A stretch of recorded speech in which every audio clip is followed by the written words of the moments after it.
Okay. We're holding here. The Mechaber said, regarding the last 3 tvochim of the third wall, you completed the 7 tvochim with the Tzuras HaPesach. And he says, and it's a valid Tzuras HaPesach, even if the horizontal reed that goes over the top doesn't touch the top of the vertical posts. Okay? We just did the Mechaber. We're holding Mishna Berura Succos. Uksheiro. Good asik. Uksheiro oz mutal l'taltla b'tocho. Lotzi min abayis derech halon ha'pasuch l'suka b'shab sh'b'toch ha'chok. Now he says something. There's a Gemara. It's a Gemara in Sukkah. You can have it in a few days in the Daf Yomi. That if you have an area which is circumscribed on 3 sides, with a mechitza which is 10 tvachim high, 3 Tzuras HaPesachs, right? The 4th side is open to what we call Rosh Hashanah, but it's a Carmelis. Equivalent of rabbinic Rosh Hashanah. Are you permitted to carry in that location? You're not permitted. Rabbinically, you're not permitted to carry there. Why? Because since there's nothing on the 4th side, so therefore we don't allow you. Rabbinically, we don't allow you to carry in that area, although it's circumscribed on 3 sides. And according to most Rishonim, it's Rosh Hashanah.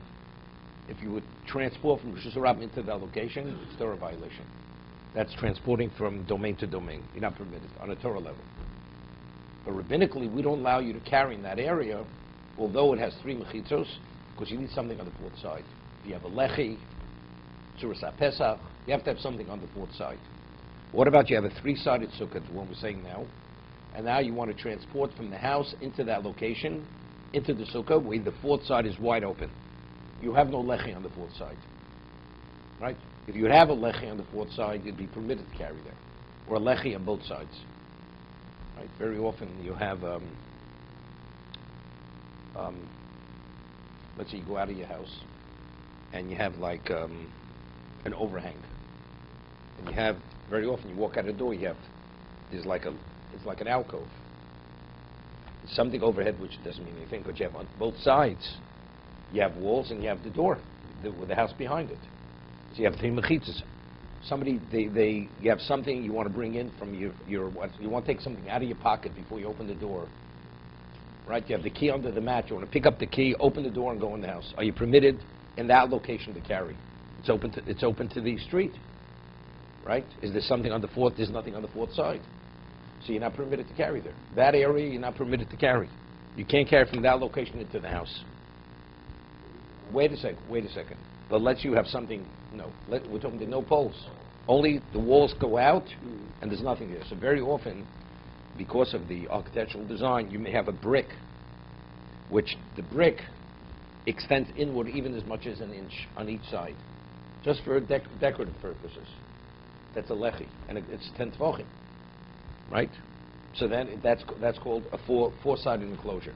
You have the 2 walls, you have the back, you have the house, and it juts out just a little bit slightly on both sides. That's considered full enclosure. So you don't need anything going across that? Nothing. Also, if you have the overhang, and it goes out straight, right? Which also it's a discussion in Sukkah. That's called pi tikra yorid b'sosei. If you have something which is 1 tefach going out on top, straight out, doesn't come down on the diagonal. It comes down on the diagonal. We don't say that we drop it. We have an imaginary wall dropping down. See, normally we say good asik, not good achis. Right? We raise a wall, we don't drop a wall. But in regard to if you have a pitikra, something which is like a roof covering, coming out, and it comes out straight horizontally, and the end is a tefach, we drop it. There's an imaginary wall which closes the 4th side. Okay? So if that would be the case, so if you have 2 sides, 2 walls on the side of the entranceway, and you have the house, and then you have the overhang, and the overhang goes straight out. Right? You don't have a gutter going over the front of that.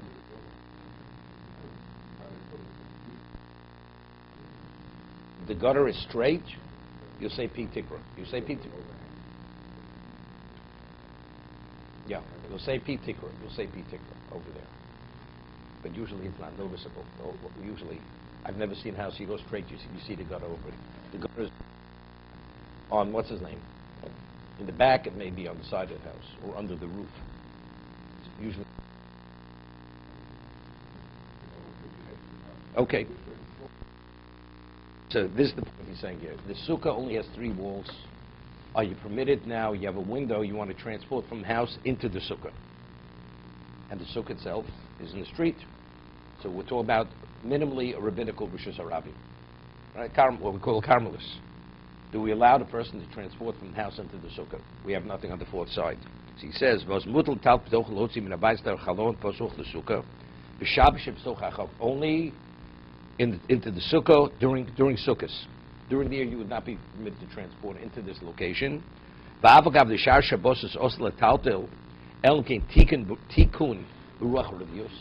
Unless you made some kind of innovation on the 4th side, some kind of mechitza on the 4th side.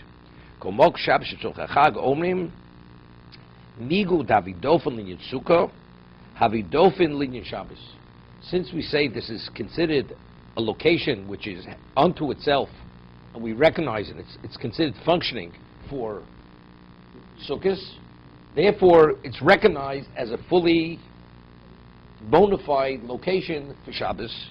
But if a person, but it's better to have something. This is only b'shas adchak, right? Otherwise, what changes? Nothing really. No. No. Again, first of all, here we're talking about a rabbinical level. Rabbinically, the rabbis say when you have 3 walls, those walls do not function to circumscribe the location. Because rabbinically, it says you need something on the 4th side. That's what they said. But over here, sukkahs, they're definitely functioning walls. But you said, Wait, sukkahs, let's say you're not carrying. okay. Are you yotzi sukkah if you sit in this area which has 3 walls? Yes. So since they're considered mechitzos, functioning mechitzos for sukkah, once they're recognized mechitzos, that means mechitzos circumscribe. They circumscribe a location. So even though you may not have anything on the 4th side, it's okay. But let's say it would be during the year. These mechitzos, rabbinically, they say you need 4 mechitzos. So at what level do these 3 mechitzos function at? No level. So if they don't function at a level, you're not permitted to carry in that location. But at sukkahs, for sukkah, they definitely function. Once it's recognized as that, as a functional mechitzah, therefore we allow you. But again, this is all rabbinical.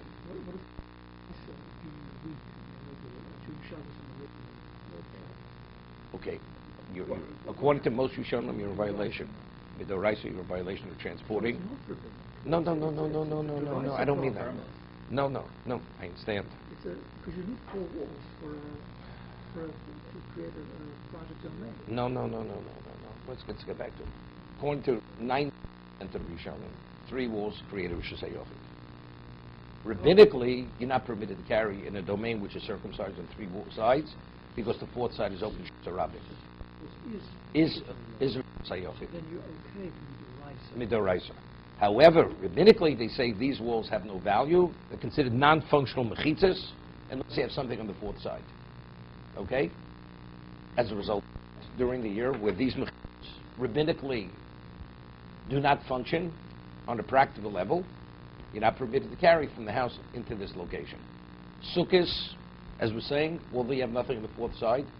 Do you acknowledge these mechitzas as functional mechitzas? The answer is yes. Of course, you can be yotzi sukkah. That's been in sukkah. Doesn't make a difference. Once they're acknowledged as a mechitza circumscribes. And the Chacham cannot interfere with that. They didn't say, on Shabbos, it doesn't function as a sukkah. They don't say that. Once they acknowledge it as a mechitza, you can carry there. No, because factually, why do you need something on the 4th side? Why? Because there are concerns that the 4th side is wide open, you may transport it to Rishus Arabic. So you have to have what we call minimally, like a heker. Right? You need something, right? So you need a lechi, right? I mean, but here even... Or it's Pesach. But here even the 3 walls, initially even 3 walls, you can have 2 walls and tefach. No, but we said, what is the tefach? No, the tefach is a little more than a tefach spaced from the wall, and then you have a tzursa pesach to complete the 7. Right? That's what we're explaining. But the 3rd wall is a full functioning wall. Of course, that is tzursa pesach to complete it. But that has got nothing to do with Shabbos. Nothing to do with Shabbos. Or Sukkot. No, it has to do with Sukkot. What do you do on Sukkot? This is a. if I try to create a third wall on Shabbos, a regular Shabbos, that way, it would work. You don't even need this. You don't even need this. The whole third wall could be a Tzuras HaPesach. Could be Tzuras HaPesach. All three walls could be Tzuras HaPesach. Right? All three. But it's not sufficient for Shabbos. Because the fourth side is wide open. So when you say that the Torah recognizes a sukkah that has three walls. Not only the Torah. No, I said rabbinically it's recognized. Even rabbinically it's recognized. Rabbinically, the Chachomim say this sukkah functions as a sukkah. But it has to function as the mechitzos.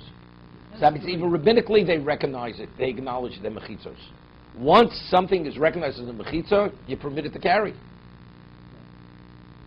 So it's a kula by No, sukkah the that Chazal do not recognize a fourth wall in sukkah. They recognize three walls. What do you mean they didn't recognize? It's not needed. The fourth wall for sukkah is not needed. There's no reason why it should be needed. So, and then I don't understand the distinction. Neither said three walls works for Chovot HaLevavos. Throughout the year. Throughout the year. Correct. Okay, so this whole question... Rabbinic, but what are rabbinically? If they work, you should be permitted to carry there. Rabbinically said, since the fourth side is open, we don't recognize these mechitzos rabbinically on a practical level that they are considered functional mechitzos. They don't function as mechitzah. What did they say? They just said that we are not going to... We're going to create a fence. It doesn't make a difference, but the end result is... Walls, No, but it's not relevant. It's not relevant. It's not relevant. On a practical, these walls are not relevant for anything. They do not, on a practical level, function as mechitzah. In terms of being acknowledged as mechitzah. They're not acknowledged as mechitzah. In terms of perception. We're talking perception-wise. Otherwise, we have, this is like, when you... Shmini Atzeres, you don't say Leisha Basukkah, right, but you say the Sukkah, because that's an open contradiction. Monavshach. Is it Sukkah? Is it Shmini Atzeres? We sit in the Sukkah, we don't say the bracha. The same thing here. If in fact it's a mechitzah, why shouldn't I be permitted to carry there? So if factually Yotzi Sukkah, that means these are considered mechitzos. So that means it's circumscribed location. If that's the case, I should be permitted to carry there. Therefore, rabbinically, they don't interfere with that. They say, even rabbinically, we let you to carry. So they don't recognize mechitzos. It's a confusing way to say it, because the Chachamim would have believed that if somebody threw something from the should allow them into this three-wall location, they would have a major problem. Of course. Sukkahs, non-sukkahs. Throughout the year. But again, that's not something, but you're not using the location. So Sukkah is because it's functioning as a location. They recognize the walls, they're just saying we're going to create a fence, you're not allowed to carry them. Like an open... Correct. That's all they're saying. Yeah, but the question is, but during the year, we say, we don't permit you to carry them. From the house into that location. On Sukkahs, we allow it. Why do we allow it? If throughout the year we don't allow it, we don't permit it, what are we permitting on Sukkahs? No, Shabbos Sukkahs. Right? The answer is that since on Sukkahs, this location is recognized as a location that's circumscribed as mechitzos, to establish it as a Sukkah, because you are Yotzei the Sukkah, once we recognize on a practical level as mechitzah, we allow you to carry there. But during the year we say we don't recognize these mechitzos. These are not valid. Because what is it relevant for carrying on a practical level? Unless you have something on the fourth side. The way that you express it is confusing. Right? I would say this. The Chazal said, we are not going to permit you to carry from a three-wall place because we're worried that you could stumble into the... So what about Sukkahs and Sukkahs? In Sukkahs we're going to relax that. Why? Why are we relaxing? The same concern. Because we are recognizing this three-wall structure As what? as a home, as a dwelling place. Because of Sukkahs. We're just going to relax it. It's not a question of... Let me ask a question. Let's say you'd have a regular home, and this structure you live in, the residence, only has three walls. I've got a problem in Shabbos. You're not permitted to carry in that residence. Why? It happens to be a place where you're living. That's all. It's because I'm missing something. Because you're missing the fourth side. Or a lechi or whatever. You're missing something which would address the fourth side. So they're not, invalidating the three walls. It's not an invalidation. It's not a validation. It's not. We don't acknowledge them as mechitza. If you acknowledge, because a residence, because this is a halachic, this is a location which is circumscribed. This is a location you can only establish a sukkah if it's called mechitza. Once you identify as a mechitza, you should be permitted to carry there. Because the Gemara says not this way. That's the concept of migu. Migu da mechitza l'gabi sukkah, have mechitza l'gabi Shabbos. Those are the words of the Gemara. Since it's acknowledged as a mechitza for sukkahs, although throughout the year it's not, therefore, we allow you to carry on Shabbos of sukkahs. No, this has no relevance to this. No relevance to this. What is that relevance? Here, the reality is its function as a mechitza. The sukkah, it's bona fide mechitza for the sukkahs. Shofar, we don't want you to build a shofar, period. Has no relevance because it is something for one thing. Here, it would be considered like almost contradictory.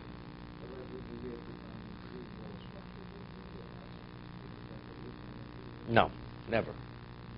You have a location enclosed on 4 sides, or with a lechi, 2 lechis on the 4th side, you're permitted to carry there. And I said, this comes up very often. Today it's not relevant so much. Years ago, people who were in the country, they had deliveries, right? And they would deliver something where they would leave things out on the right by the front doorstep, the door. This comes up like it's a Gemara in Shabbos. Years ago, they had things called a stoop, right? An elevated platform. It was minimally 10 tefachim high, right? So beyond the stoop is Carmelus, Rosh Hashanah, rabbinical Rosh Hashanah. Are you permitted to carry on that stoop? You walk up so many steps, now you have the landing, right? That landing is 10 tefachim. You measure from the ground up to the top, and we're talking even if it has no railing, right? Has no railing. Are you permitted to carry on that landing? Right? So if it's 10 tefachim, right? You're permitted. But there's nothing surrounding. No, because we say good asik. We say good asik. This is Gemara in Sukkah, right? Also, if you have a solid post, right? There's no inside to it. The side walls, the sides of this post, we elevate them on all 4 sides, and therefore you're permitted to carry on top. But there, because we have the halachic walls functioning on all 4 sides, So you could carry that down. you could carry on the landing.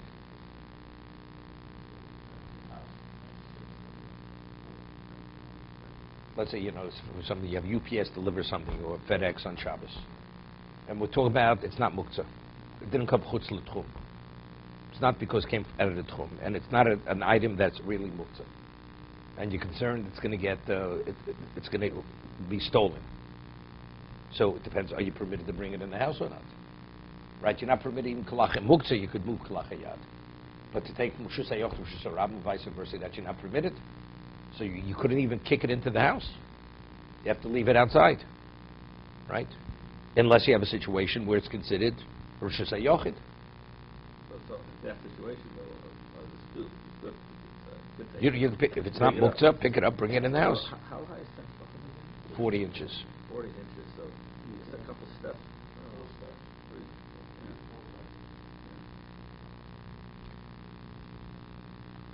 But he says, Shlobish HaZadchak is better to have something on the 4th side to be permitted to carry in the sukkah.